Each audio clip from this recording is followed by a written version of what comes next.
नमस्कार दोस्तों, आज हम आपसे बात करेंगे कि अगर आप कुछ ऐसा काम कर रहे हैं जो कि नौकरी में भी नहीं आता है और ना कि किसी बड़े बिज़नेस में आता है। ये ऐसा काम है जो कि दोनों के बीच का है। जैसे कि आप के सपोज़ गिग इकोनॉमी में काम कर रहे हैं, स्विगी, ज़ोमैटो, ओला, उबर इस टाइप कुछ काम कर रहे हैं।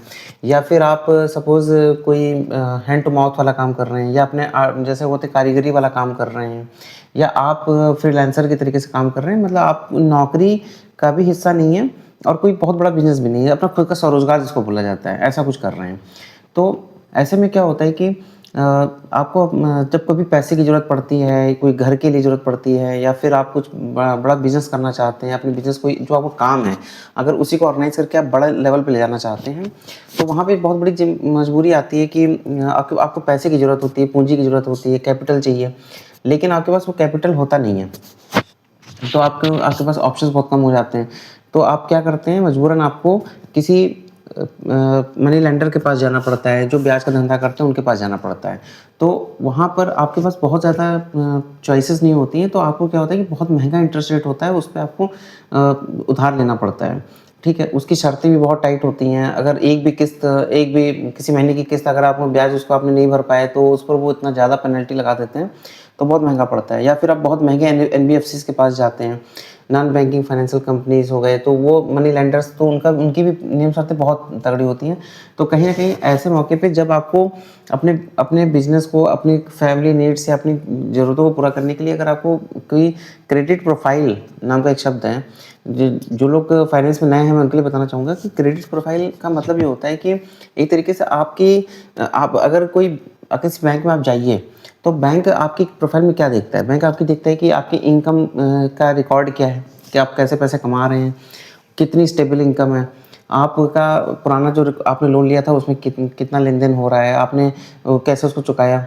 या फिर आपके खाते में कितना लेन-देन आ रहा है? ताकि एक तरीके से वो जज करना चाहते हैं कि बैंक आपको पैसा क्यों दे? क्यों दे पैसा? भई कोई भी बैंक है, वो आपको पैसे देता है तो वो उसपे कुछ इनकम चाहता है।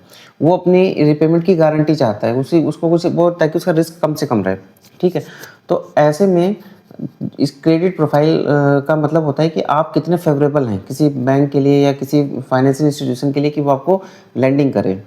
तो ऐसे में क्रेडिट प्रोफ़ाइल के लिए हम लोग बात करते हैं, तो ऐसे 2 चीज़ें जो हमें क्रेडिट प्रोफ़ाइल के लिए बहुत ज़िम्मेदार बनाती हैं, जिसमें बहुत ध्यान देना ज़रूरी है। पहला कि आपका सबसे पहले तो आपकी जो इनकम है, उसका प्रूफ़ जनरेट करना। प्रूफ़ जनरेट का मतलब ये है कि अगर आप कोई सपोज़ ऐसा काम कर रहे हैं, तो आपको चाहिए कि आप जो भी काम आप कर रहे हैं, तो उसका जो भी आप पेमेंट लेते हैं, ज़्यादातर लोग क्या करते हैं कि पेमेंट या तो कैश में ले लेते हैं और कैश में लेते हैं या फिर बहुत सारी चीज़ों में अकाउंट में ले रहे हैं, जीपे, गूगल पे, फ़ोन पे चल रहा है, पेटीएम करा ले रहे हैं। लेकिन इनमें क्या होता है कि आप वो पैसा तो ले रहे हैं, लेकिन उसका रिकॉर्ड जनरेट नहीं हो रहा। रिकॉर्ड जनरेट होने का मतलब ये है, आपने खाते में लेन-देन बहुत किया, लेकिन आपने आईटीआर फाइल नहीं किया। अब आईटीआर फाइल नहीं किया, जब जब आप जाओगे किसी जगह, तो आपसे सबसे पहले वो लोग माँगते हैं कि आप अगर जैसे नौकरी वालों के लिए सैलरी स्लिप माँगी जाती है, आईटीआर माँगा जाता है, उसी तरीके से आप जब जाएँगे तो आपसे भी वो आईटीआर माँगा जाएगा कि ताकि वो ये जाँच सकें कि आप कितनी इनकम है आपकी। तो इसको करने के लिए क्या करते हैं कि जैसे आपकी अगर इनकम है, तो वो 3 साल का आपका आईटीआर माँग सकते हैं या एटलीस्ट 2 साल का आईटीआर माँग सकते हैं। अगर आपने किसी साल में 5 लाख रुपए कमाए, किसी साल में 6 लाख कमाए, किसी में 4 लाख कमाए, तो एक एवरेज उनको अंदाज़ा लग गया कि लगभग 4-5 लाख रुपए के आस-पास इनका है।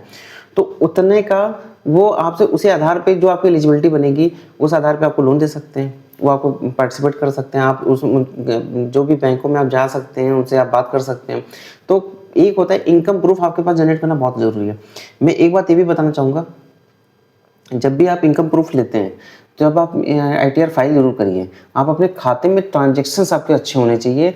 आप देखिए, अब जो इकोनॉमी जा रही है, उसमें एक बहुत गरीब इंसान और एक मतलब कि ऑर्गेनाइज़ सेक्टर और अनऑर्गेनाइज़ सेक्टर में सबसे बड़ा जो डिफ़रेंस है, वो ये है कि एक अनऑर्गेनाइज़ सेक्टर में काम करने वाले के पास लोन के ऑप्शंस नहीं होते। बस ये एक ऐसा डिफ़रेंस है, वरना देखिए आपने कई बार नोटिस किया होगा कि जो बड़ी कंपनियों में, बड़े शहरों में कमा रहे हैं, कोई आईटी कंपनी में है, कोई मॉल में है, कोई छोटी-मोटी नौकरी कर रहा है, लेकिन वो क्या है, कंपनी का टैग होने की वजह से उसके पास लोन के ऑप्शंस होते हैं। वो आप जो कई बार लोग कहते हैं कि पानी पूरी का ठेला लगा रहा था, उसके पास उससे ज़्यादा कमाता है, लेकिन दोनों में डिफ़रेंस क्या है? जो पानी पूरी का ठेला लगा रहा है, उसका सिर्फ़ नकद पे काम है। उसको वो जितना कमा रहा है उसी में से कुछ कर सकता है। उसको एक्स्ट्रा जो लेवरेज होती है, जो लोन मिल सकता है, जो और पैसे उसके पास आ सकते हैं, वो सब उसके पास नहीं आता है। तो इससे क्या होता है, कल सपोज करिए उसको एकदम से जरूरत पड़े, तो पानी पूरी वाला जो होगा उसको पैसे की अगर जरूरत पड़ेगी तो उसको किसी महंगे इंटरेस्ट रेट पे लोन लेना पड़ेगा, किसी जा करके जो कोई गरीब मतलब कि कोई मनी लेंडर होगा उसके पास लेना पड़ेगा। लेकिन जो किसी कंपनी में या किसी की जो अपने आईटीआर बना के रखा हुआ है, उसको कोई भी किसी भी बैंक में वो जा सकता है, क्योंकि बस रिकॉर्ड है, उसको लोन कम ज़्यादा मिलेगा लेकिन उसको अच्छे रेट पे मिल जाएगा। कल वो कहीं मकान लेगा तो उसकी डाउन पेमेंट वो कर सकता है, बाकी हाउसिंग लोन ले सकता है। तो वो चीज़ एक नॉर्मल बंदे के लिए नहीं होता है। तो ये सबसे बड़ा डिफरेंस है। अगर आप भी चाहते हैं कि उस लाइन में जाना चाहते हैं कि आपको भी फाइनेंसिंग के इजीली ऑप्शंस मिलें, तो उसके लिए बहुत ज़रूरी है कि आप अपनी क्रेडिट प्रोफाइल जरूर बनाइए, अपने खाते में ट्रांजैक्शंस में लेन देन करिए, अपना आईटीआर जरूर फाइल करिए। देखिए, एक तो गवर्नमेंट ने सुविधा दी हुई है, आपको पीएमजेडीवाई का अकाउंट खुलवाया गया है, उसमें कोई मेंटेनेंस और कोई पैसे नहीं होते हैं, जीरो बैलेंस के अकाउंट होते हैं। अगर आप उसमें लेन देन करिए तो उसमें आपको फाइनेंस के भी ऑप्शन मिलते हैं, आपकी प्रोफाइल बनती है। जब आपके 12 लाख रुपए तक तो वैसे भी बजट में फ्री कर रखा गया है, उसमें कोई टैक्स नहीं है। तो समझ लीजिए कि अगर आप साल के अंत में 500,000 रुपये सीए को दीजिए, वो आपका पूरा इनकम टैक्स फाइल कर देगा। 2 साल के जहां इनकम टैक्स आपका हो गया, आप उससे किसी भी आप एलिजिबल बन जाते हैं कोई भी लोन लेने के लिए। तो ये समझ लीजिए कि आपको कभी भी जरूरत पड़ेगी, आपको किसी महंगे ब्याज पर, किसी टफ कंडीशंस में या किसी ब्याज पे, बहुत ज़्यादा तगड़े ब्याज पे पैसे लेने की जरूरत नहीं पड़ेगी। तो ये आपके लिए बहुत सेफ्टी रहेगी। दूसरा एक चीज़ मैं बताना चाहूँगा, जिसके लिए सबसे ज़्यादा एक मतलब आता है कि सिबिल अपनी अपडेट करना। देखिए, जब भी आप इससे आप क्या करते हैं कि स्टार्टिंग में सपोज आपने मोबाइल फ़ोन लिया, आपने कोई भी चीज़ उधार पे ली, जो आजकल देखिए क्रेडिट मतलब कि उधार के ऑप्शंस रहते हैं। जब आप आईटीआर फाइल करेंगे तो आपको क्रेडिट के ऑप्शंस मिल जाएंगे। जब क्रेडिट के ऑप्शंस मिलेंगे तो आपने सपोज एक मोबाइल खरीदा, उसको आपने किस्तों पर ले लिया, आपने उसकी किस्तें, आपने भले आपका लोन छोटा हो, छोटे अमाउंट का हो चाहे बड़े अमाउंट का हो, कभी भी कोशिश करिए कि आप उसका रिपेमेंट बिल्कुल टाइमली करिए। देखिए, पहले हम लोग के यहाँ वैसे भी कहा गया है कि उधार लेकर के घी नहीं पीना चाहिए। लेकिन सबसे ज़्यादा लोग गलती क्या करते हैं कि लोग सोचते हैं कि यार 1,000 रुपये का है, इस महीने 1,000 रुपये नहीं बच रहे, मैं अगले महीने दे दूंगा, 2,000 दे दूंगा, कुछ 100-200 तो लगेगा, उससे मैं अपना रिपेमेंट कर दूंगा। लेकिन लोग ये भूल जाते हैं कि जब आप उधार आप लेते हैं तो उसमें जो आपकी इंस्टॉलमेंट टूटती है वो आपका सिबिल जो है उसको बहुत बुरी तरीके से हैम्पर करता है। और आज के समय याद रखिए कि सिबिल अगर जिसकी खराब है, जिसकी क्रेडिट प्रोफाइल खराब है, वो बंदा आज के समय में देखा जाए तो वो बिल्कुल एक तरीके से कहना चाहिए कि वो बिल्कुल अनटचेबल हो जाता है, उसको कोई भी हाथ नहीं लगाना चाहता।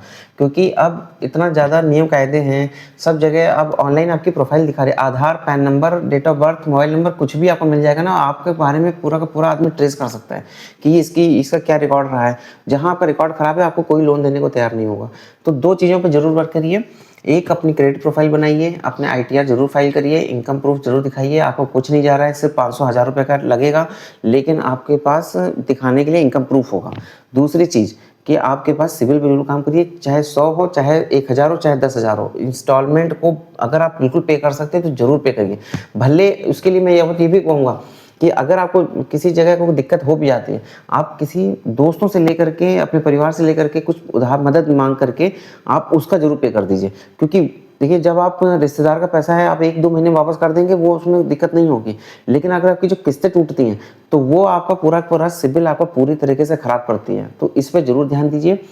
तो कुल मिलाकर के मेरा यही, इस वीडियो को बनाने का यही मेरा जो लक्ष्य था, आपको इस बारे में बताना कि आप अपने काम को देखिए। जनधन योजना गवर्नमेंट लाई, जनधन योजना के तहत आपको खाते खुलवा दिए, बैंकिंग से जोड़ दिया गया। अब सबसे बड़ा है कि आप बैंक की डिपॉजिट में तो चले गए, अब आप बैंक से या अच्छे तरीके से आप लोन लीजिए, अच्छे साधनों से लोन लीजिए, अच्छे बैंकों से लोन लीजिए, ताकि आप अपने लाइफ में आगे बढ़ सके, टेंशन फ्री लोन का फ़ायदा लीजिए और अपने बिजनेस को, अपने काम को, अपना जो आपका स्वरोजगार है उसको ज़रूर आगे बढ़ाइए। और दूसरी चीज़ कि कभी भी आप अपने पास जो भी आप काम कर रहे हैं, याद रखिए आने वाले समय में ये जो मतलब अनऑर्गेनाइज सेक्टर जो हैं, ये जो जितने भी आपके स्विगी, ज़ोमैटो, गिग इकोनॉमी है, ये आने वाले समय में भारत में बहुत बड़ा रोल मतलब होगा इसका। जिस हिसाब से भारत की आबादी है, सारे लोग ना ही बहुत बड़े बिजनेस में जा सकते हैं और ना ही सबके सब नौकरी पा सकते हैं। देखिए, एक कड़वा सच है, इसको हमें एक्सेप्ट करना पड़ेगा। तो हमारे पास स्वरोजगार, सेल्फ एम्प्लॉयमेंट या फ्रीलांसर, इस टाइप की चीज़ें ही होंगी। वेरियस ऑप्शंस हैं, तो इनमें आपको जाना पड़ेगा। जब आप इन ऑप्शंस में जाएंगे तो आपके लिए फिर अगर आपको अपना रास्ता आसान बनाना है तो इन दोनों चीज़ों पर जरूर काम करिए। आपके लिए हमेशा आपको बैंक जो है, याद रखिएगा, बैंक जो कॉल करते हैं, आपको बैंक के चक्कर नहीं लगाने पड़ेंगे, लोग खुद आपको कॉल करेंगे, क्योंकि आपका डेटा सब जगह जाएगा कि हाँ, ये इसका अच्छा रिकॉर्ड है, इसकी क्रेडिट प्रोफाइल अच्छी है, इसकी सिविल अच्छी है, हर कोई आपको लोन देने को तैयार रहेगा। तो इसको जरूर आप नोटिस करिए और इस पर जरूर ध्यान दीजिए। नमस्कार।